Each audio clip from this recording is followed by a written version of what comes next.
caste is happy that somebody is below me. But he doesn't mind that he is below somebody else. That is the point. Because of this technique, it could be retained. See, actually there was no, although there was some kind of reform movements, that there is need for reforming this caste system, but we don't see any kind of a revolutionary movement. Before Ambedkar, as far as I know, nobody advocated, nobody propagated that there is a need for annihilation of caste. Everybody, including Gandhi, arguing that all are equal, all castes are equal, therefore everybody is equal, there should not be any equality for Gandhi. Let there be caste, but all castes should be treated equally. This is what, there is a lot of correspondence between Ambedkar and Gandhi, which came in that magazine which was started by Mahatma Gandhi Harijan. Lot of correspondence between them. It was the Ambedkar, you see, Ambedkar questioned this very caste system, argued for annihilation of caste, not only simply on social grounds, also for economic grounds. And what economic grounds, you see, as far as I know, he was the first economist who brought out the economic implications of the caste. Say for example, even today some of the people try to argue that caste is a kind of a division of labor. A kind of a division of labor. Ambedkar argues that it cannot be a division of labor, it can be a division of laborers. It can be a division of laborers. See, in the case of division of labor, people are not divided into watertight compartments. People occupation, they have, in a division of labor, people have a freedom to choose the occupation. Freedom may be depending on their skills, depending on their aptitude, they have a freedom to choose the occupation. But in this system, people are divided into watertight compartments. Although persons are engaged in the same occupation, for example, agricultural laborers, they are again graded one above another on the caste lines. This is what is known as division of laborers. Division of laborers. Whereas in the division of labor, which is a kind of as you know, which is a kind of every economic student knows it, a kind of a system whereby this division of labor is supposed to promote the efficiency by individuals taking up this work according to their skills. But here work is assigned on the basis of the birth. There is a notion of predestination. Before a person is born, his occupation is decided. There is no choice for an individual. And there is no any kind of flexibility in the system. Whatever the occupation, I am referring to the old classical caste system. Not now, please remember this. Because I am presenting the views of Ambedkar, not mine. Okay. Old classical caste system. So here the point is, there is no any flexibility. Of course, I already mentioned that there is a horizontal mobility within the caste system. That means the occupation which is assigned to a particular person, within that occupation he can achieve some kind of a further efficiency, but he could not move from one occupation to another occupation. So that what you are doing here, but an industrial society requires a kind of a chain where people should have the necessary facility to acquire the required skills and absorb themselves, and which is that the skills should enable him or her to choose the occupation whatever they like. But here that in the caste system, that kind of flexibility is not there. So naturally, you see, some people argue that, particularly in those days, when they could see a lot of unemployment, this is because of the caste system only. Because although there is an unemployment, a person should not accept any kind of take any kind of an assignment which is not meant for his caste. As a result, caste is actually caste system is responsible for this kind of a higher degree of unemployment. That is how some people used to argue, because people do not have a choice to suppose if there is no occupation meant for his caste, he must be able to choose some other occupation which enables him to earn the livelihood. That was not there under the caste system. But at the same time, see, you can see the inequality in that caste. The top caste, like Brahmins, can choose any occupation. Not only preaching, teaching, or puja, this and that, but they can also take up any kind of an occupation from above to bottom. There is no any kind of a hurdle to it. That kind of a flexibility is there. And you see, the caste system was further codified, particularly afterwards by Manu. Afterwards by Manu. Manu has given some prescriptions. Make the system more rigid, more closed.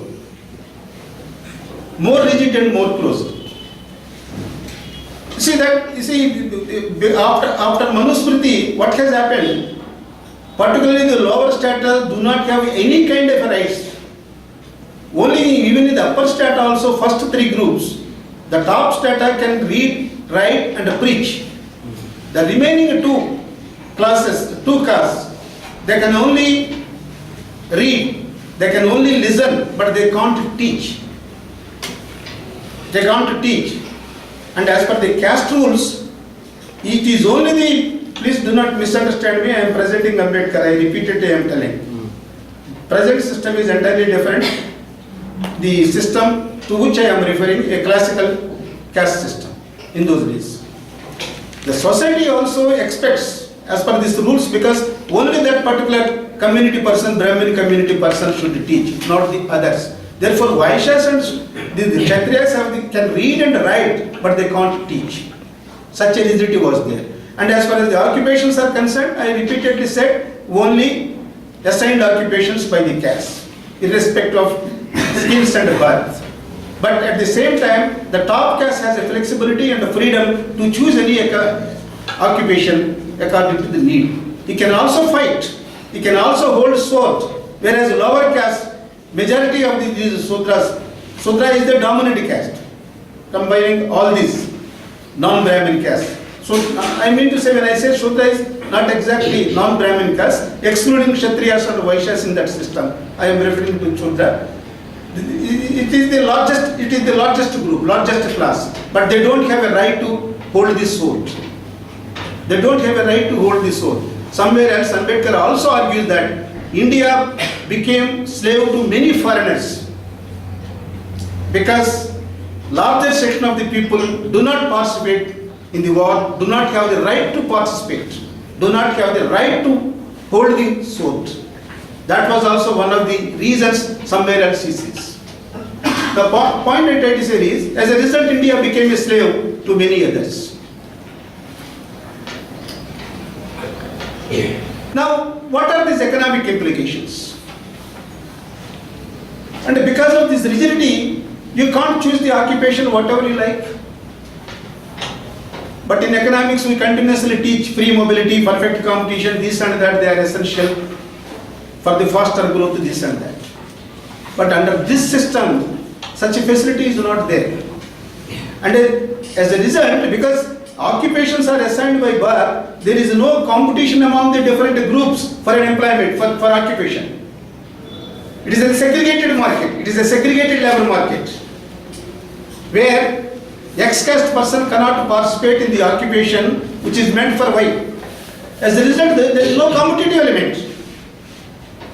That means when there is no competition among the workers, naturally among the different caste groups, when they choose the occupations, when they participate in the work, naturally we have seen in the competitive economic theory models that the level of output, level of employment is below optimal. That you have already seen. Under competitive conditions, cost of unit of output is minimum, level of output is the largest, something like that you have already seen. And the consumers also benefit because price is at the lowest. But here in this system, because of this kind of rigidity, this kind of an imperfection, naturally in the absence of competition, efficiency level is also at a lower level. As a result, not only the individuals suffer on account of this system, but at a national level, nations suffer in terms of its economic growth, in terms of its prosperity. That is one point.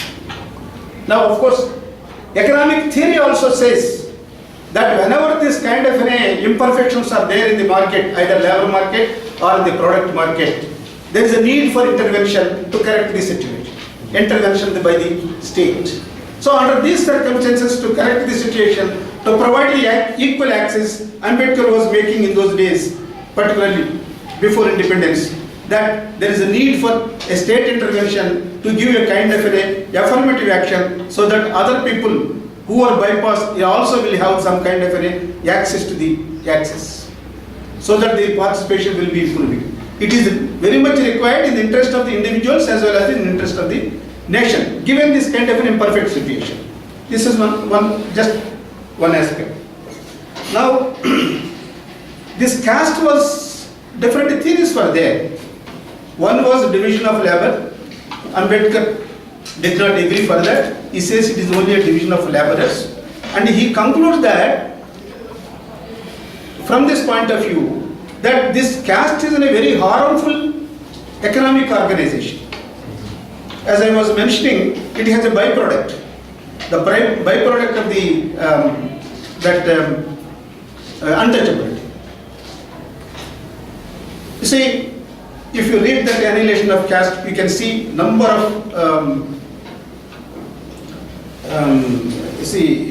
number of illustrations given by Ambedkar, how this lowest strata was discriminated, how this lowest strata was denied access to various aspects of the social and economic life.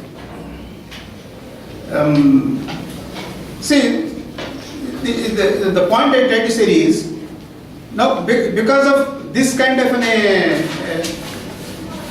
discrimination naturally by the caste, or because of larger sections of the people are also made to live in isolation and also segregation.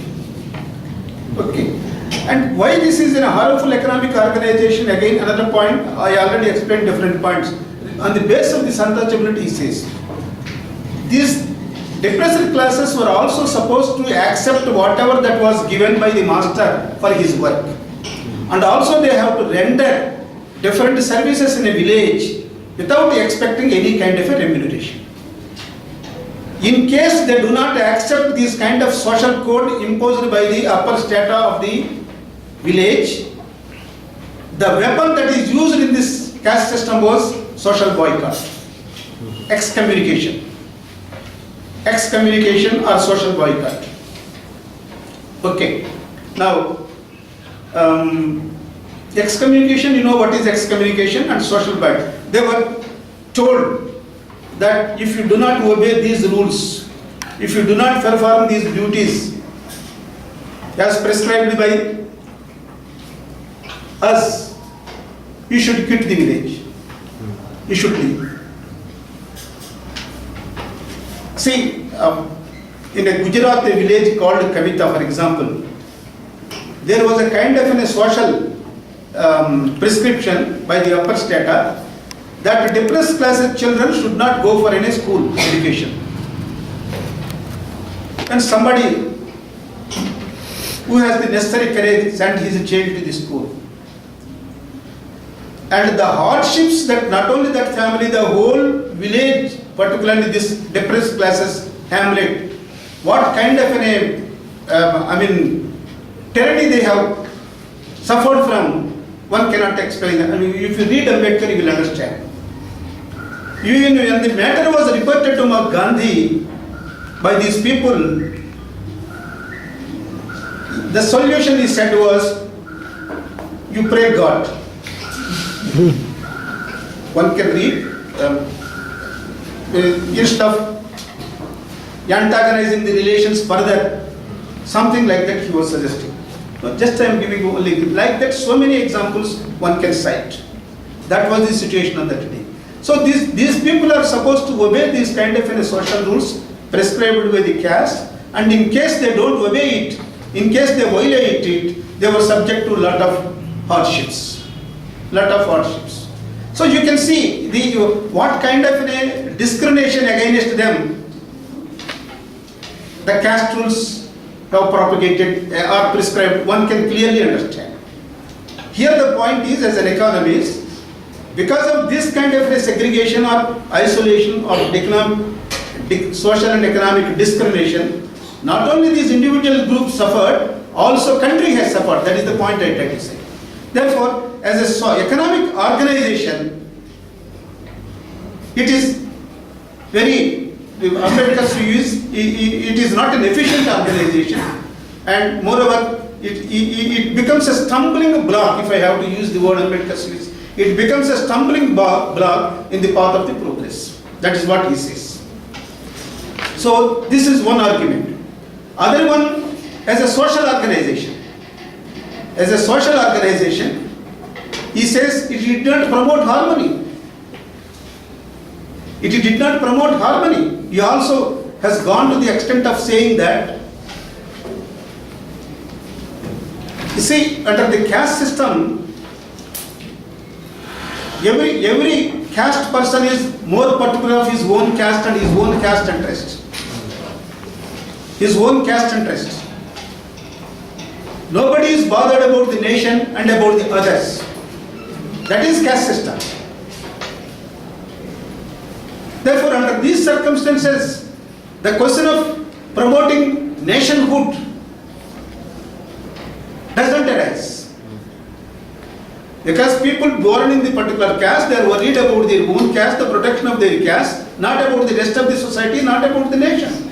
Therefore, it does not promote nationhood. It does not promote national feeling. And as a matter of fact, because people are divided in the caste lines, there is a lot of division. It is a divided society. It is a divided, today it is also not only divided, antagonized society. One caste is put against another caste. Even ruling class puts like that, for their own benefit. Just like they are putting one region against another region, more importantly, one caste against another caste, something like that they are. Now it is not only just divided, it is an antagonized classes. Every caste is interested in itself, never bothered about the nation. Therefore, Ambedkar argument was, it did not promote social solidarity, and it did not lead to any kind of a national feeling and nationhood. This is another problem in this caste. And other point is, other argument was, see, some of the people used to advocate that caste is something which promotes purity of the race, which promotes the purity of the race. Ambedkar argument is, for him it is a nonsense. Because, see,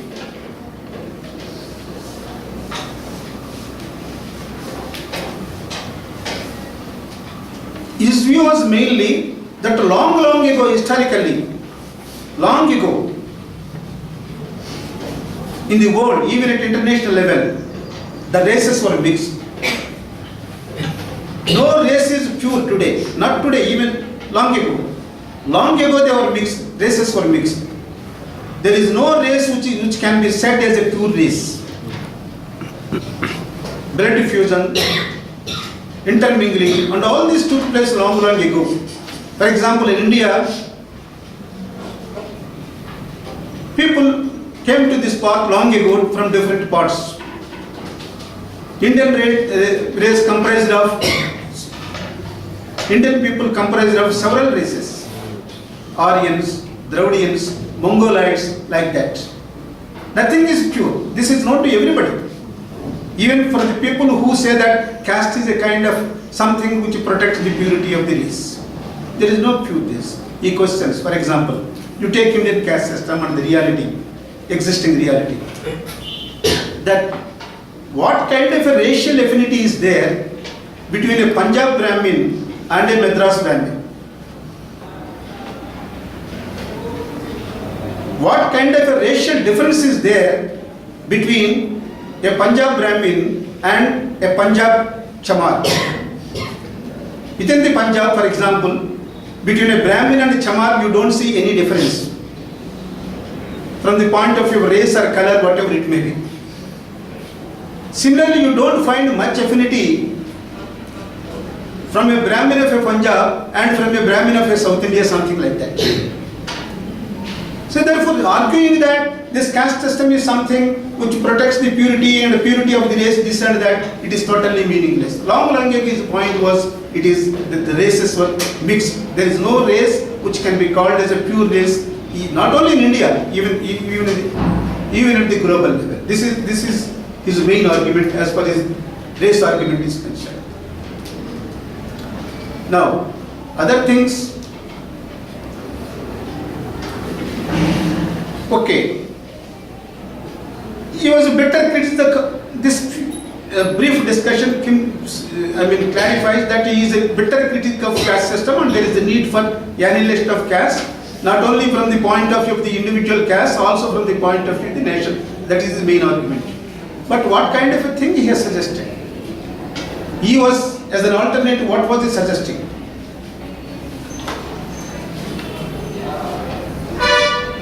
His suggestion was, many reformers in this country were always advocating interdining, intermarriage, something like that, as a remedies for this caste system.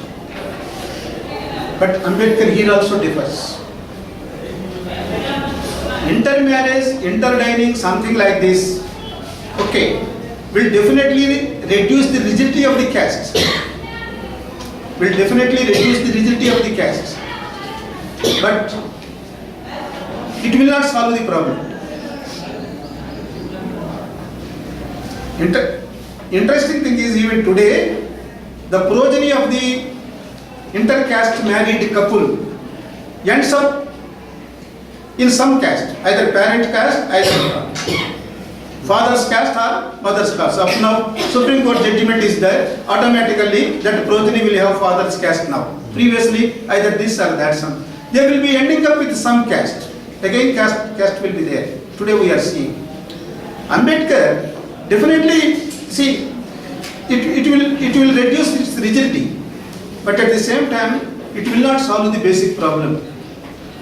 For solvation of the basic problem, in the beginning I said, because of the certain words used in this lecture, Chatpat Todak Mandal requested him to delete those words, for which he denied. He said, no, I could not delete these words. What are these things? These views will definitely indicate those things. Ambedkar's view is, caste is not a physical barrier. It is not a brick wall to break it. It is a notion. It is a state of mind. So therefore you have to bring the necessary change in the state of mind itself. It is not a physical wall. It is not a physically constructed wall with bricks. How to bring the change in his state of mind, in his mindset? How do we bring it? Because, particular Hindu caste is following the caste rules very strictly. Hindus are following caste rules very strictly, because he is taught to follow those things. It is not his fault. A person follows the caste, it is not his fault. The fault lies in the Shastras, which taught him, being a Hindu, you should follow these rules, because caste is something which is a divine creation.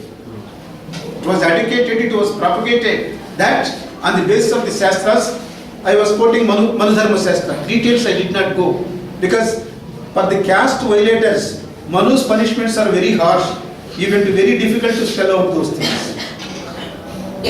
Okay, for example, a lower caste person, if you violate any caste rules, even Rama went to the extent of killing Shambhuka, because Shambhuka started tapas to attain moksha or to attain the status of Brahmin.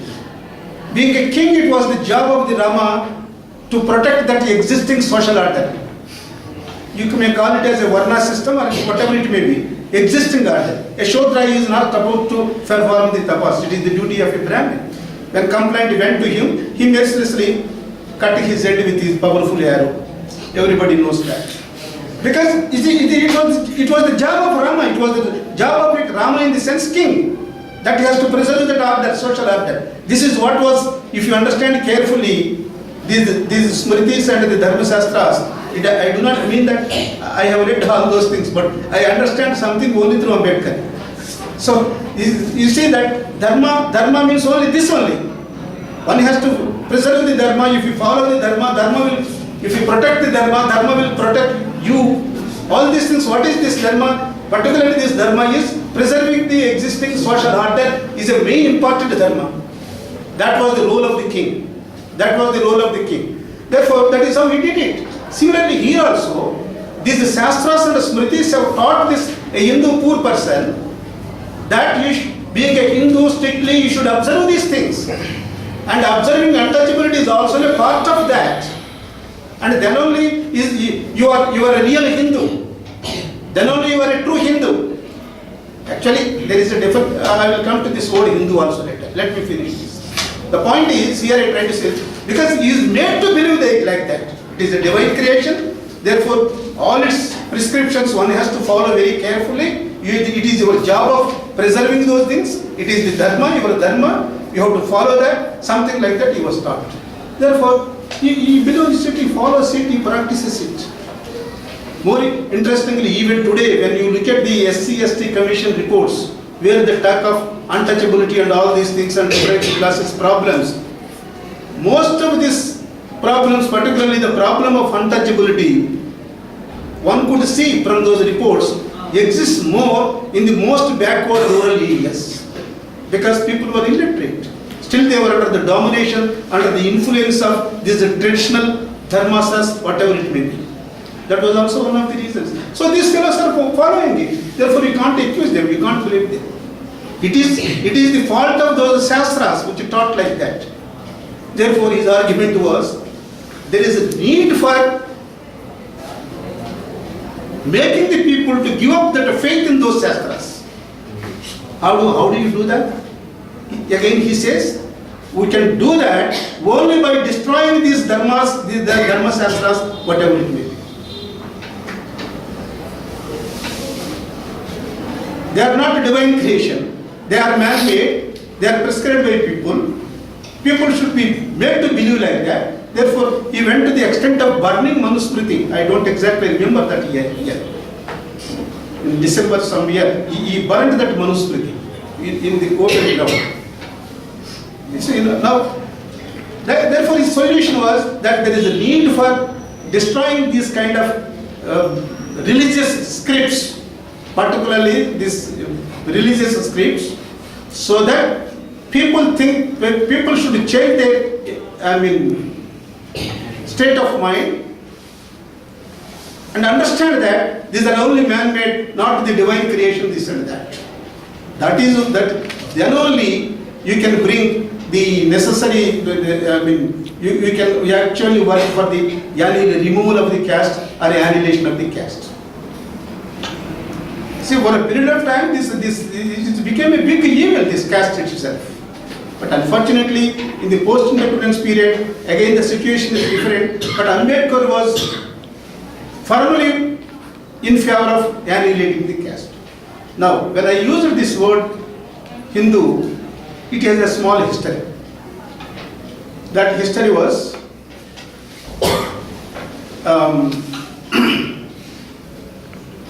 actually before this Mohammedan invasion,